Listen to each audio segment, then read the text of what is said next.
pinangalanan na sa wakas ay pambihirang buhay.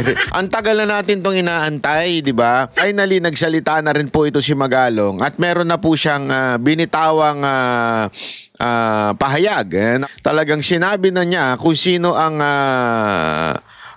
dapat managot. Okay? Na walang iba kung hindi si di umano, allegedly, si Speaker Romualdez at saka si Zaldico ang talagang punot dulo nitong ang tindi ho nang nangyayari. Kailangan nyo ho talagang subaybayan at bantayan ng bawat galaw kasi ho, mga kababayan, ngayon po ay may matinding nangyayari. Yan ay papaliwanag ko sa inyo. May matinding pangyayari na nililihis ang tunay na issue. Naku po. Alam mo ha, ito lang masasabi ko sa inyo. Magaling talaga itong mga hindot na ito. Magaling ho silang magbayad, gumamit at kung ano-ano pa. Pero mamaya ipapaliwanag ko sa inyo. Pero bago yan, ladies and gentlemen, ito muna ang pag-usapan natin. Itong issue po na kung saan pinangalanan na sa wakas ay pambihirang buhay. Ang tagal! Ang tagal na natin itong inaantay, di ba? Kasi alam nyo, ilang beses na natin pong sinasabi na itong si Magalong, tila ang daming alam mo, minsan naiirita na ako dun sa mga... Hindi ko kay Magalong ako naiirita. Naiirita lang ako dun. Meron kasi ako nabasa, isa na namang post ng isang journalist, vlogger, radio announcer, na mamaya may pasabog ako. Ang inang yan, shit. Hindi ko pa sabihin. Hindi kayo nabibuisit pag yung mga jowa ninyo tsaka yung mga asawa ninyo, di kaya yung mga kaibigan ninyo may ganyan. Mamaya may sasabihin ako sa'yo matindi, grabe. I mean, kung gusto mo sabihin mo na kagad, di ba? Hindi yung mamaya sasabihin ko sa'yo, may matindi ko sasabihin sa'yo, grabe ito, grabe. Anak ng weteng. Wag mo nang pasakalihan, di ba? I mean, ang dami mo pang intro eh. Ano ka? Ang dami mong para bagang si Dolphy ka ba? Tsaka yung gitarista ni Dolphy? Sumalangit nawa. Hindi, di ba? Yung gitarista ni Dolphy, alam niyo yung pelikula dati na ang daming intro, ang tagal. Ang daming ganun eh. Kung may sasabihin ka, sabihin mo na. Kung wala ka pa sasabihin, sumat up ka na lang. Di ba? Minsan, yung mga politiko natin, pumapasok din sa ganitong klaseng estilo ng pagpapahayag eh. Kung may sasabihin ka, sabihin mo na. Kung wala ka munang sasabihin, sumat up ka na lang muna. Tama, mali? Finally, ito po si Magalong nagsalita na, di ba? Finally, nagsalita na rin po ito si Magalong at meron na po siyang binitawang pahayag na kung saan talagang sinabi na niya kung sino ang dapat managot, okay? Sa issue ng mga flood control project. Ayan ang pag-uusapan natin. At ayan nga po yung sinabi niyang walang iba kung hindi po si... naku, kailangan pa ba natin yan? Nauna na iba eh. Nauna na eh. Wala na, tapos na. Yung excitement. Hindi, totoo naman, ladies and gentlemen, nauna na, nasabi na nung iba na walang iba kung hindi si, di umano, allegedly, si Speaker Romualdez at saka si Zaldico ang talagang punot dulo nitong korupsyon pagdating sa mga budget natin. Hindi lang ho sa flood control. Yan po yung sinabi ni VP Sara Duterte. Sinigundahan naman ni Tiangco yung kay Zaldico. Hindi yung kay Romualdez ha. At ito namang si Diskaya, siya mismo nagsabi bilang witness. Mismong narinig niya sa mga congressman na humihingi sa kanya na ito'y para kay Speaker Romualdez, ito ay para kay Zaldico. So sinabi na nila. Okay, ngayon, ngayon si Magalong nagsalita na rin. Okay? Finally. Ito, pasok. Marami sa kanila involved. No? Walang kaduda-duda yan. ito nga, hirap na hirap silang banggitin pa yung... Finally, tinanong, di ba? Walang kaduda-duda yan. Kasi tinanong kung yung mga congressman ba ay, o mga mambabatas ba ay involved. Ang sagot niya, walang kaduda-duda yan. At ito nga, ayaw pa nilang banggitin yung kanilang mastermind. Sa mga mastermind nila dyan, si Saldico, hirap na hirap pa silang banggitin. Si Saldico, di ba? Hello, Saldico. How are you? I miss you. Kamusta ka na? Sabi ko sa'yo kinantil mo yung anak ni Lord. Hindi, alam mo, hindi po ako nagmamalaki na mga ganito nangyayari Ayoko po kasi as much as possible, ayokong sabihin karma ito, ayokong sanang sabihin na kagagawan mo ito. Pero gayon pa man, sabi ko nga sa inyo, ang salita ng Diyos ay mananatili yan sa puso ng bawat isa. Ano yon, mga ladies and gentlemen? Sabi doon, lahat ng nakatatago, all that it is hidden shall be revealed. Yan ang dyan. Ibig sabihin, lahat daw ng, sa Tagalog, lahat ng sikreto, di ba, ay lalabas at mabubunyag. It will come to the light eventually. Kaya nga, alam nyo, ladies and gentlemen, hindi porket walang nakakita ngayon, o di kaya walang nakaalam ng ginagawa mong kasalanan, kawalang yan, lalong-lalo na sa bayan, na ang inaapi mo ay hindi lang naman iisang tao, o hindi napakaraming tao, at ang apektado dito ay hindi lamang iisang buhay.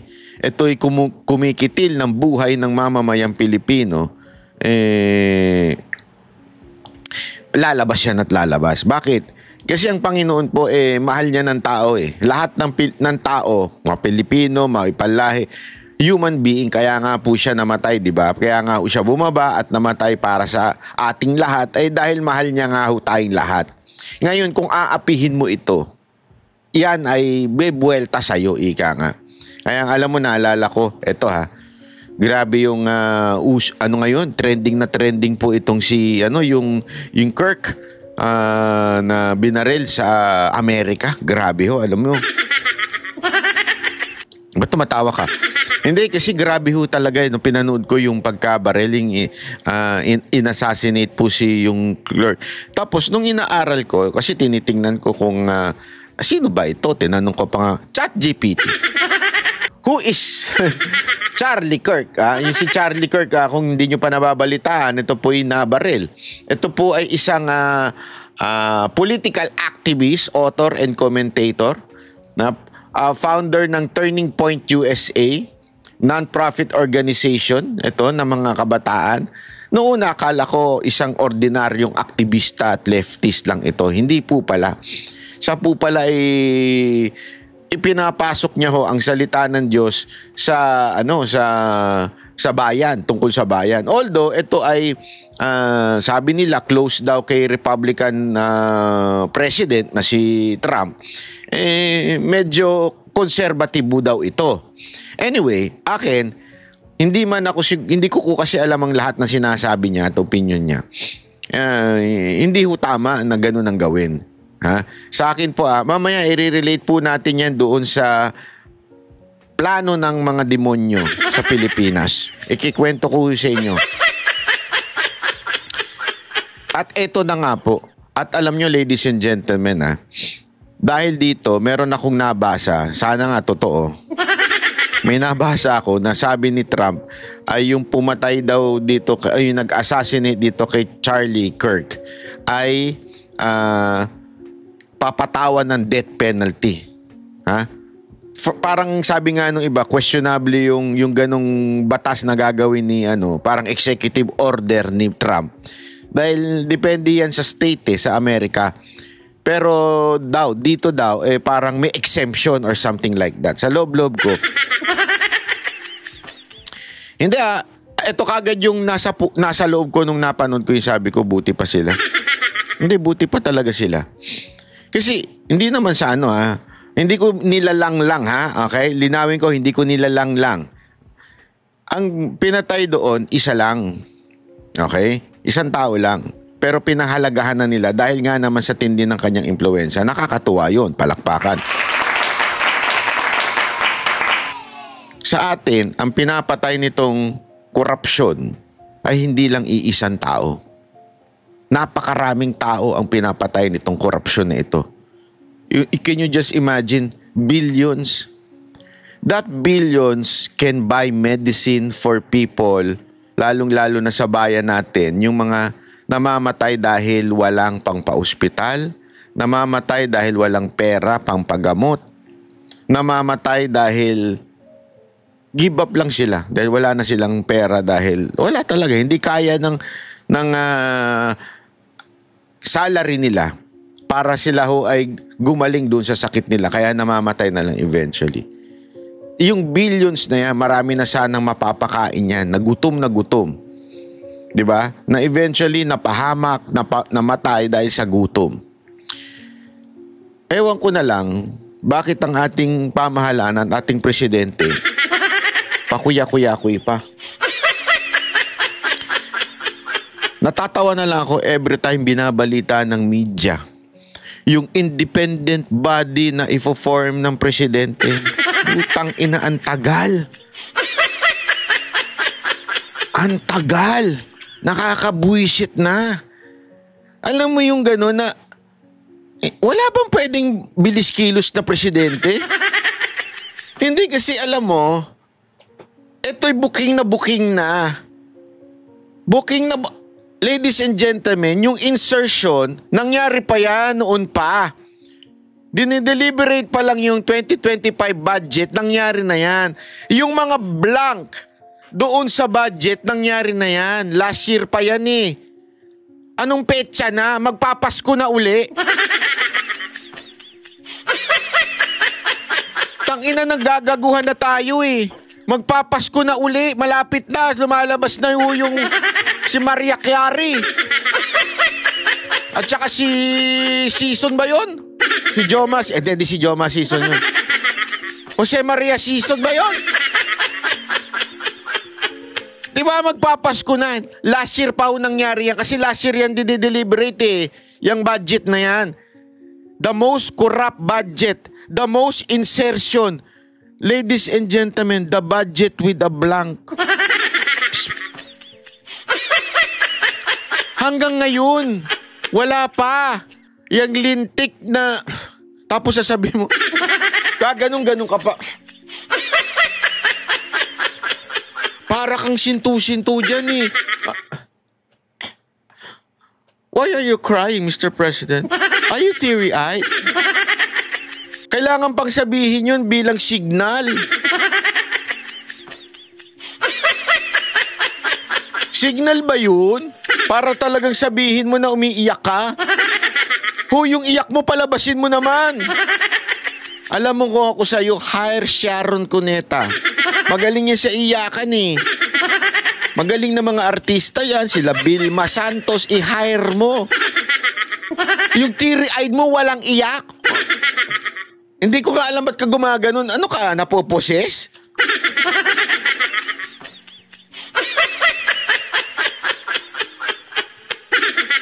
Tama na yung drama mo, Mr. President. Ano ka? Ayus-ayusin mo yan. Ito na lahat na ng tao eh. Inunahan ka pa ni Diskaya. Inunahan ka pa ni Magalong. Bumaba ka na kaya? Mag-resign ka na lang kaya? Alas si Baguio City Mayor Benjamin Magalong na may mga mambabatas na sangkot sa sindikato na nasa likod ng katiwalian sa flood control projects. Isang palaisipan din para sa alkalde kung bakit hindi maituro na isa sa personalidad na sangkot sa anomalya. Ay, wait lang. Caption this.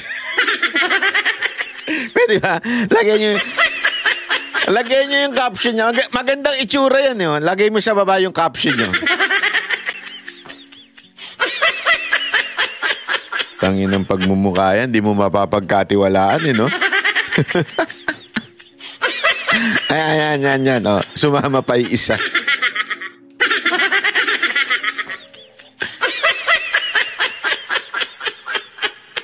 Oh, di ba? Sige nga, paki-caption nga ho ito. Yeah. Ipopost ko nga ito sa social media ko. Isang palaisipan din para sa alkalde kung bakit hindi maituro na isa sa personalidad na sangkot sa anomalya si Ako Bicol Party List Representative Zaldico. For some reason, di ko rin alam kung bakit takot na takot. Ibig sabihin, it's a public knowledge inside Congress kung gaano ka-powerful yung tao na yan. No? But why is it that they're afraid to mention his name? Alam mo, tanong mo si Lacson. Kaibigan mo yun, di ba? Kaibigan mo yon, tanong mo si Lacson. Tanong mo rin si Soto kung bakit na takot silang banggitin yung pangalan. Eh, sus, kumpare. Wala talaga. Soto, nasira yung pangalan mo, sayang. Sayang yung mga pinaglaban mo noon, nasira lang dahil dito. Hindi kasi, ladies and gentlemen, yung una, yung mga lumalabas na alam naman natin na talagang kasama niya at meron pa nga siyang statement, nakita ko na inamin niya talagang kaibigan niya, 'di ba? Yung sumagot siya kay doon sa isang NUP na umalis at binanata na si Romualdez. Tapos nakaladkad daw yung pangalan ni Vico Soto, kaya ngayon pinagtanggol ngayon ni Tito Soto si Vico Soto. Tapos sinabi niya nga doon, na kaibigan niya man talaga niya si Martin Romualdez. Ayan tuloy, alam mo, nababahiran tuloy tayo ng paano magiging independent. Unang-una, ito, halimbawa, ito, gustong-gustong pumunta sa Congress, hindi inimbitahan. Tapos ayaw naman pumunta sa Senado. Too much drama. Ay nako, why don't you just tell it all, di ba? Yan yung sinasabi nila kay ito si Soto at saka itong si Lacson, yan yung kanilang bukang bibig na bakit, actually sinabi pala, si Soto pala particular na sinabi na bakit daw hindi pa pwede na maging state witness si Diskaya kasi dapat daw tell it all. Sabihin nyo yan kay Magalong. Since siya naman yung unang naggaganyan, sabihin nyo na lang si Magalong na tell it all na. Huwag ka na mamili ng lugar. Hindi ako naintindihan ko yung gusto niyan drama na sa Congress. Kaya lang hindi talaga mangyayari yun eh. Malabong mangyari yun. At sabi na nga ni Tiangco, kalokohan yung pagdinig sa kamera o yung hearing na yan sa kamera. Isang kalokohan yan. Kasi nga po, iimbestiga mo sarili mo. Halimbawa, may krimen. Alam mo yan, pulis po kayo dati. May krimen. Pupunta ako ngayon sa presinto, sasabihin ko, sandali ako yung suspect sa pagnanakaw. Iimbestigahan ko sarili ko, ha? Tumabi muna yung mga investigador dyan. Ako na mag-iimbestiga sa sarili ko. Pero ikaw yung suspect. Parang gano'n ang ginagawa sa kamera iniimbestigahan nila yung sarili nila. Kaya nga sabi ni Tiangco, kalokohan niyang ganyan. Yung pag-iimbestiga sa sarili. Tapos, ito naman si Magalong, pilit ng pilit sa kamera.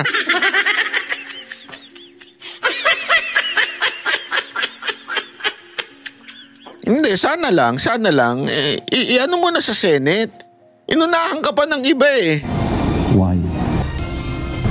Ayon sa punong lungsod ng Baguio, ito ay dahil karamihan ng sangkot ay mula sa mababang kapulungan ng Kongreso. Pinuna rin ni Mayor Magalong ang aniyay sindikato sa pamimili ng mga mambabatas ng district engineer. Kasi kalimitan, alam nyo naman yung district engineer, sino namimili dyan? Ang namimili naman dyan yung mambabatas, hindi naman si Secretary DPWH. Kasi ganyan na naging kalakaran. Bakit sila nagmimili? Kasi nga nandun yung complicity, nandun po yung sindikato. No? Kaya sa atin po, paano natin ma-address to? Again, the principle of transparency. Kamakailan naman ay nakatanggap ng imbitasyon mula sa Senate Blue Ribbon Committee si Mayor Magalong.